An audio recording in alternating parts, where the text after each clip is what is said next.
বহিৰাগত যিবিলাক গোষ্ঠী ঠিকাদাৰ গোষ্ঠী আছে তেওঁলোকৰ ৰঙা দলিচা পাতি দিছে আৰু যিখিনি স্থানীয় আমাৰ ইয়াতে ঠিকাদাৰ আছিল তেওঁলোকৰ পৰা বৃহৎ সংখ্যক পইচা কমিশ্যন লৈ তেওঁলোকক কাম আবদ্ধন কৰি আজিলৈ তেওঁলোকক পইচা দিব পৰা নাই। তেওঁলোকক পেটে ভাতে মাৰাৰ যি চক্ৰান্ত কৰিছে সেই প্ৰতিবাদত আমি আজি ৰাস্তাত নামিব লগা হৈছে। তেওঁলোকে ঘৰে ঘৰে জল দিম বুলি কৈছিল, আজি পৰ্যন্ত এইটো দি খোৱা পানী ৰাইজে পোৱা নাই। সেইকাৰণে আজি আমি প্ৰতিবাদ কৰিছোঁ।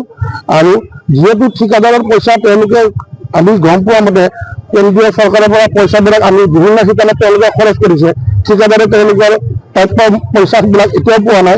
এই ক্ষেত্ৰত আমি উচিত